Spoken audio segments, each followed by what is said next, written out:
చిరంజీవి గారితో ఎలా ఉండేది మీ అనుబంధం? చిరంజీవి గారిది నాకు హీరో ముందు కంటే కూడా ఆయన మోసగాడులో నేను అసిస్టెంట్ డైరెక్టర్ని. తిరుగులేని మనిషికి నేను అసిస్టెంట్ డైరెక్టర్. తిరుగులేని మనిషి అంటే చిరంజీవి గారు, ఎన్టీఆర్ గారు కూడా. మోసగాడులో శోభన్ బాబు గారు హీరో, చిరంజీవి గారు విలను. అయినా శ్రీదేవితో ఒక పాట, జయమాలినితో ఒక పాట, 2 పాటలు చిరంజీవి గారు.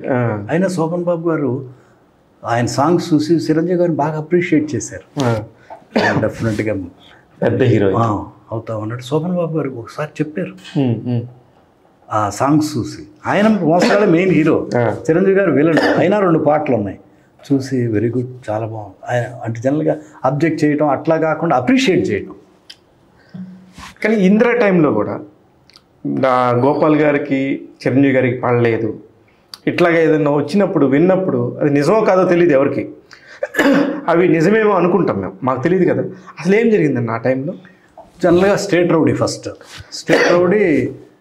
ఫస్ట్ టైం చేయటం నన్ను భలే చూసుకునేవాడు బాగా. అసలు అవుట్డోర్ వెళ్ళిపోయినా రోజు నైట్ నన్ను గోపాల్ రెడ్డిని, శశిభూషణ్ అందరిని కూర్చోబెట్టి అందరం కలిసి డిన్నరు ఇట్లా బాగా టైం స్పెండ్ చేసేవాడు. అలాగే మెకానికల్లో కూడా బాగా చూసుకునేవాడు. ఇందిరా అప్పుడు వచ్చేటప్పటికి ఏం జరుగుద్దంటే జనరల్గా ఇప్పుడు నేను డైరెక్టర్ని, బొబ్బిల్ రాజా, లారీ డ్రైవర్ ఒకేసారి చేస్తున్నా. ఒక్కొక్కసారి షెడ్యూల్ క్యాన్సిల్ అయ్యి లేకపోతే అనుకున్న షెడ్యూల్ ప్లాన్ చేయకుండా ఉన్నప్పుడు ఒక్కొక్కసారి మేము ఫైట్కి మిస్ అవ్వచ్చు, లేకపోతే ఒక్కొక్కసారి సాంగ్ జరిగేటప్పుడు మిస్ అవ్వచ్చు, అవతలకి వెళ్ళచ్చు. అట్లా ఇందిరాలో కూడా మన స్విట్జర్లాండ్ వెళ్ళాం. స్విట్జర్లాండ్ వెళ్ళి 2-3 ఒక పాట అయిపోయింది. 2 రోజులు పాట అయిన తర్వాత ఇక్కడ మళ్ళీ ఇంకొక యూనిట్ ప్లాన్ చేశారు. చైల్డ్ ఎపిసోడ్ ప్లాన్ చేస్తే అది నేను వచ్చి ఇక్కడ తీయాలి. అది చిన్నప్పుడు ఇంద్రసేనారెడ్డి అబ్బాయి అప్పుడే క్లాప్స్ మొదలైనవి, మెట్లు దిగుతుంటే చిన్న కుర్రాడు అంటే చిరంజీవి గారు, సజ్జ. అది నేను తీయటానికి ఇక్కడ రావాల్సి వచ్చింది. అంటే నేను ఇంద్రా సినిమా చేయకుండా వచ్చినట్టు కాదుగా. అట్లాగే ఎప్పుడన్నా ఇక్కడ ఒక యాక్షన్ సీన్ జరిగినప్పుడు నేను మళ్ళీ అల్లరి రాముడు షూటింగ్కి వెళ్ళాల్సి వచ్చింది. ముందు అందరికీ తెలుసు ఇది అది సైమల్టేనియస్ అంటే చిరంజీవి గారు అన్నారు 2 సబ్జెక్టులు ఓకే అయిపోయినాయి కదా గోపాల్, నువ్వు డేట్స్ ప్రకారం చేసుకుందాం, అసలు ఏం ఇష్యూ ఏం లేదు అని ఆయన నాతో బ్రహ్మాండంగా ఉండేవాడు, బాగుండేవాడు. ముందే చెప్పారు, అన్న ఇప్పుడు అది కూడా ఒప్పుకున్నాను నేను, ఇది అంటే ఏం పర్వాలేదు, ఆ సబ్జెక్ట్ ఓకే అయింది కదా, ఓకే అయింది, ఇది ఓకే అయిపోయింది కదా, ఇంకేముంది ఇష్యూ అని. అక్కడ ఎప్పుడన్నా చిన్న యాక్షన్ సీన్ జరుగుతూ ఉంటే నేను ఓ రోజు మేడే వచ్చింది, రామోజీ ఫిల్మ్ షూటింగ్కి వెళ్ళిపోయాం. షూటింగ్కి మేడే అయినా కానీ చెయ్యొచ్చని ఎవరో చెప్పినట్టు ఉన్నారు, ప్లాన్ చేశారు. ప్రొడ్యూసర్ వాళ్ళు వెళ్ళాలంటే వెళ్ళాలి కదా, ఎవరో మేము వెళ్తున్నా కానీ యూనిట్ వాళ్ళు కూడా వచ్చేసారు. వచ్చి షూటింగ్ జరుగుతున్నప్పుడు అక్కడికి ఫోన్ చేశారు యూనియన్లోని గోపాలకృష్ణ గారు కూడా ఉంటే, అప్పుడు షూటింగ్ చేయకుండా క్యాన్సిల్ చేసి రావాల్సి వచ్చింది. యూనియన్కి అగ్నెస్ట్కి వెళ్ళంగా అంతే. అప్పుడు చిరంజీవి గారు నేను అన్న రేపు ఇట్లా షూటింగ్ ఏం పర్లేదు, గోపాలకృష్ణ గారు వస్తారు ఇక్కడికి అంటే, ఏం పర్లేదు గోపాల్, లీడ్ సీనే కదా ఏం పర్లేదు అని చెప్పారు. కరెక్ట్గా ఆయన కూడా సీన్ ఇద్దరం అనుకొని నేను అనుకున్న షాటు ఇట్లా అన్న ఇట్లా చేసామని ఒక పెద్ద షాట్ లాగా ప్లాన్ చేసి బాగుంది గోపాల్ అని.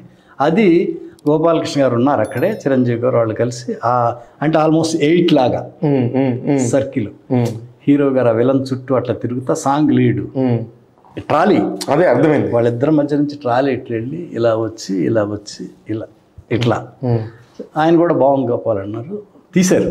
అట్లాగే ఆయన గోపాలకృష్ణ గారు, చిరంజీవి గారు అంటే ఆయన కూడా ఫుల్గా బాగా ఇన్వాల్వ్ అవుతారు.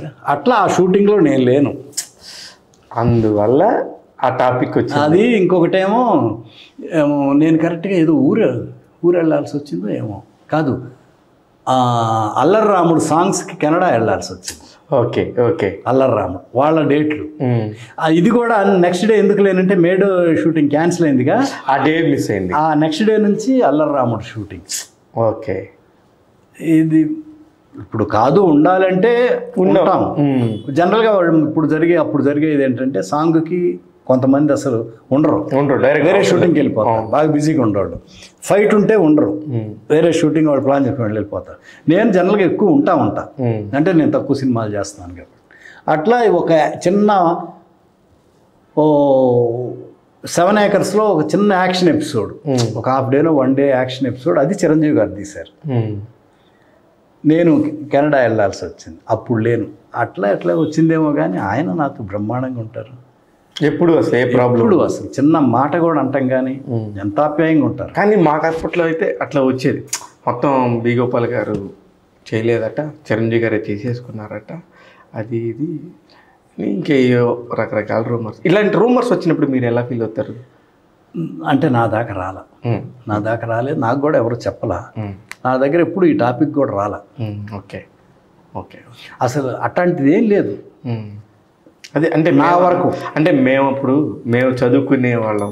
తర్వాత ఇక్కడ ఆడియో ఫంక్షన్ జరిగింది, ఆడియో ఫంక్షన్ జరిగినప్పుడు నేను కెనడాలో ఉన్నా, అది అల్లరి రాముడు సాంగ్స్. అవును, అందువల్ల అలా అనుకుని ఉండొచ్చేమో. అట్లా చిరంజీవి గారు కూడా అద్భుతమైన ఆర్టిస్ట్. స్టేట్ రౌడీలో సాంగ్స్, అవును, పిల్లి పాట కానీ, రాధా సాంగ్స్ కానీ అద్దరు కొడతారు.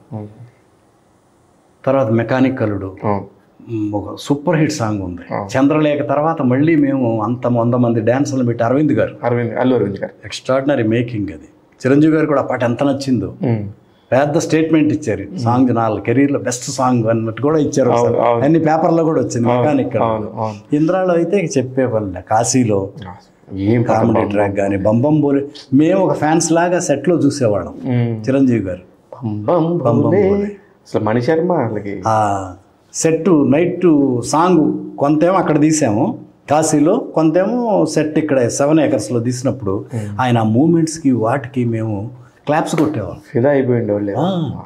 ఏం ఆర్టిస్టులు. దాయి దాయి దమ్మ సాంగ్కి అదొక ఎక్స్ట్రాడినరీ కదా. ఆ ఒక్క దాయి దాయి పాటే అది ఒక 100 days ఆడితే ఆ పాటే ఆల్మోస్ట్ ఒక 40 days ఆడిచ్చినట్టుగా, 25 days 40 days. ఆ రోజుల్లో ఒక పాట హిట్ అయిపోతే జనం రిపీట్ ఆడియన్స్ ఉండేవాళ్ళు.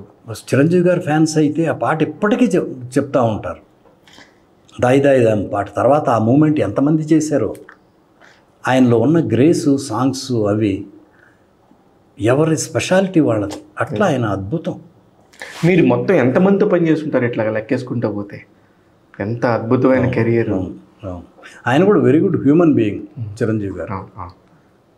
ఆయన కోఆపరేషన్ కానీ, నేను 3 సినిమాలు చేశా, ఎప్పుడు ఇసుక్కోవటం కానీ లేకపోతే ఇది ఎందుకు అనే క్వశ్చన్ కాదు కదా. చెప్పేది కూడా కరెక్ట్గా సినిమాకు ఉపయోగపడేటట్టు ఇన్వాల్వ్ అవుతారు. ఆయన ఇన్వాల్వ్ అవుతారు. ఆయన ఇన్వాల్వ్మెంట్ కూడా సీన్ బెటర్మెంట్కి ఉపయోగపడుతుంది. మేము లక్నోలో చేస్తున్నాం ఫస్ట్ షూటింగ్, పెద్ద ఎపిసోడ్. షౌకత్ అలీ ఖాన్ చిరంజీవి గారు అల్లుడిని కట్టేసి కొడుతుంటే చిరంజీవి గారు వచ్చి నన్ను కొట్టండి, పెద్దోళ్ళ తప్పండి అంటే, అప్పుడు షూటింగ్ స్టార్ట్ చేయబోతుంది. ఎట్లుంటుందంటే మా డిస్కషను, సీన్కి ఉపయోగపడేటట్టు మీ హీరో ఒక మాట అడిగినా లేకపోతే ప్రొడ్యూసర్ ఒక మాట అడిగినా నేను వెల్కమ్ చెప్తా. సీన్ బెటర్మెంట్కి ఓకే, హీరో ఇన్వాల్వ్ అయినా ప్రొడ్యూసర్ నేను వాళ్ళ ఇన్వాల్వ్ అని కోరుకుంటా. మేము ఆ షార్ట్ రెడీ చేసుకుంటున్నాం బయట. చిరంజీవి గారు చిన్నకృష్ణ వీళ్ళు లోపలికి వెళ్ళి మాట్లాడుకొని బయటకు వచ్చి, చిరంజీవి గారు గోపాల్ ఇప్పుడు నేను దెబ్బలు తింటున్నా కదా, దెబ్బలు తిని సైలెంట్గా వెళ్ళిపోతున్నాను, ఇక్కడ ఒక మంచి డైలాగ్ ఉంటే బాగుంటుంది అని చెప్పారు. ఒరిజినల్గా అక్కడ డైలాగ్ లేదు. ఆయన అడిగింది కరెక్ట్గా ఆ సినిమా బెటర్మెంట్కి ఆలోచిస్తున్నట్టేగా. ఆయన వచ్చి చెప్పగానే అలాగే అంటే గోపాలకృష్ణ గారికి, ఆయన ఇక్కడ ఉన్నారు హైదరాబాద్, మేము లక్నోలో ఉన్నాం, ఒకసారి ఫోన్ చేసి మాట్లాడదామంటే ఫోన్ చేసాం. చేసి ఇట్లా చెప్తే అట్లాగే చిరంజీవి గారితోనే మాట్లాడించాం.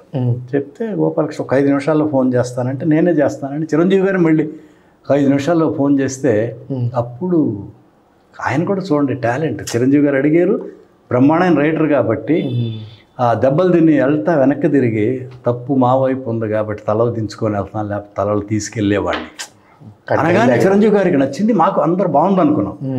అది సినిమాకు ఉపయోగపడిందా? సీన్ క్లాప్స్ థియేటర్లో ఉపయోగపడింది. అసలు ఏం డైలాగ్ చెప్పాడు రా దెబ్బలు తిన్నా కూడా చెప్పేసి, అది చిరంజీవి గారు క్వశ్చన్ చేయబట్టే వచ్చింది. అది సక్సెస్ వస్తే యూనిట్ అందరికీ సక్సెస్. అంతే అంతే. అట్లాగే అది కూడా ఒరిజినల్గానే ఉంది. ఆయన కూడా బ్రహ్మాండంగా చెప్పారు. మొక్కే కదా పీకాలని చూస్తే పీక కోస్తా, ఆ డైలాగు వీరసింహారెడ్డి ఏం పవర్ఫుల్ డైలాగ్ అసలు సినిమా అంతా కూడా గూస్ బంప్స్ సీన్స్. ఆ సీను కండవాతో చైర్ని లాగి కూర్చొని అవును అక్కడ సింహాసనం ఆ ఇంద్రుడిది అయితే ఇక్కడ సింహాసనం ఇంద్రసేనుడిది. ఎక్స్ట్రాడినరీ 24 శాఖలు ఇలా అద్భుతంగా పని చేయించుకోబట్టే మీ గురించి ఒక హిస్టరీ క్రియేట్ అయింది.